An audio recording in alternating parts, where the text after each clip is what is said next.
Thank you very much, Executive Secretary Lucas Bersamin. Oh, please, would you take your seats? The Honorable Mori Masafumi, Special Advisor to the Prime Minister of Japan. The Transportation Secretary, Jimmy Bautista, Senator J.B. Ejercito, Representative Franz Pumaren. I see you. Oh, there. Representative Eric Martinez. The Embassy of Japan Chargé d'Affaires, Matsuda Kenichi, and other members of the Diplomatic Corps. Of course, Quezon City, Mayor Maria Josefina G. Belmonte. Senior Vice President of JICA, Nakasawa Kenichiro, fellow workers in government, distinguished guests, ladies and gentlemen, good afternoon.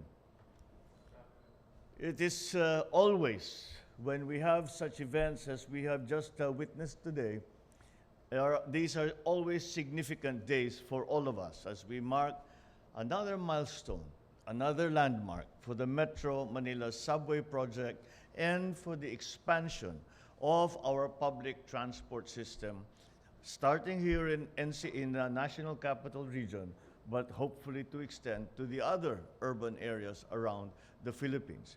Today, we had seen the signing of the Metro Manila Subway Project with the signing of Contract Package 102 and Contract Package 103.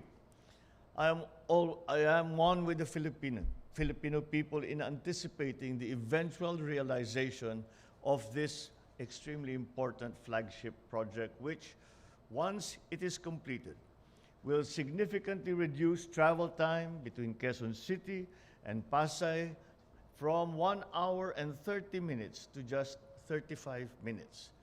And we quote often just the travel time advantage that this will bring.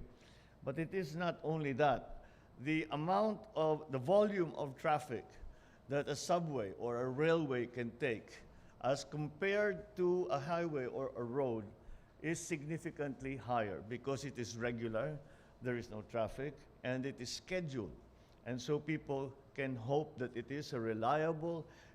We hope to reduce the terrible sight of going home at midnight along EDSA and still seeing people waiting to take the bus.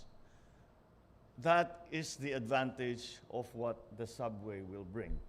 They know that they can always go to the subway station and there will be a train coming along in a few minutes. That really, for me, the cut, of course, in travel time is also very important, but still, it is to reduce the uncertainty as to what will, when we will get home. We will reduce the terrible stories that we hear of people who do no longer see their children because they come home at 1:30 in the morning and the children are asleep. They have to wake up at 4 o'clock in the morning to get back on the bus to fight with the traffic coming back to work. And that the subway and all our public transport systems will be able to help and to remedy. So the quality of life in the city should improve significantly. It is also projected to benefit more than 500,000 passengers per day, from as far north as Valenzuela to as far south as Parañaque, easing the flow of people, of goods, of services around Metro Manila.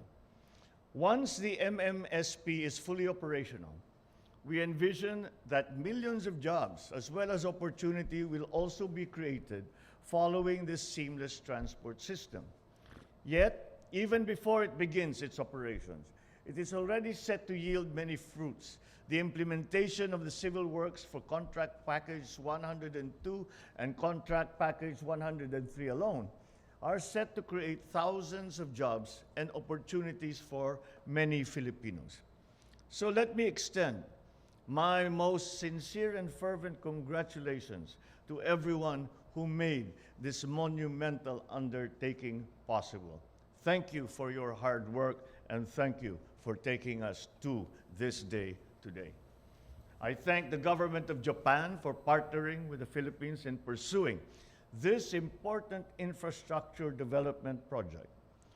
The world recognizes Japan for having a very efficient rail transport system which the Philippines aspires to one day emulate. We thank you for your continued support, and I hope to further advance our cooperation in other areas for the mutual benefit of our peoples. We are also thankful to the Japan International Cooperation Agency for providing the financial support for the implementation of Contract Package 102 and 103.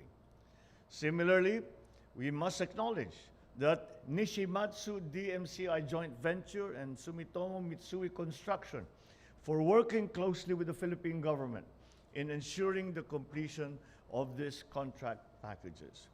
And I thank you not only for this specific project, I thank the JICA who have been supporting the development of the Philippines for the last 50 years.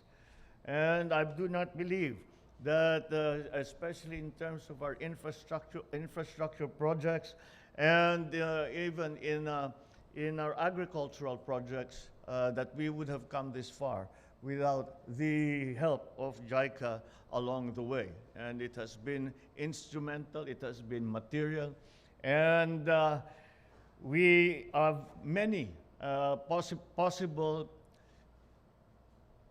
future projects that may be in the pipeline.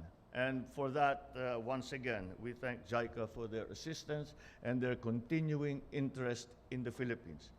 We are honored to have you as our partners in making the Philippines transport operations more efficient, safer, and more reliable.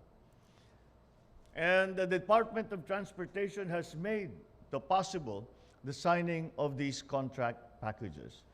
So I urge the DOTr, under the very capable hands of Secretary Jimmy, to remain steadfast in ensuring the smooth and faithful implementation of this extremely crucial undertaking.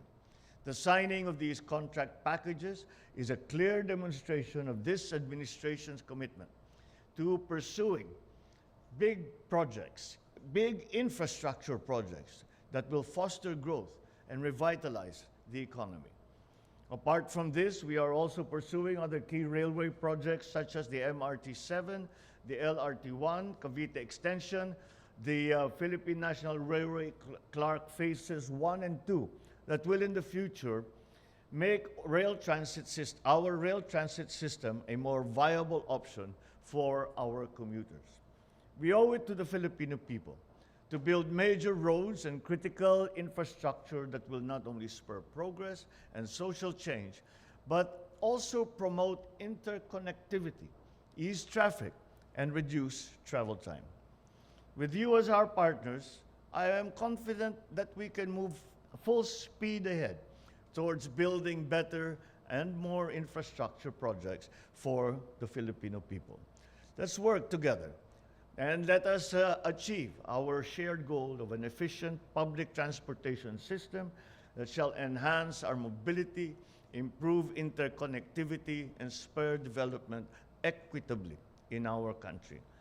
Let me assure you that the government remains dedicated to maximizing its resources to pursue even more ambitious endeavors that will bring comfort and progress to Filipinos all over the country.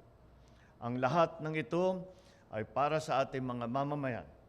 Sama-sama nating isulong ang mga ganitong klaseng proyekto para sa lahat ng Pilipino. Maraming salamat po, mabuhay kayong lahat, at magandang hapon po sa inyong lahat. Thank you, Mr. President. Let us give the President a round of applause.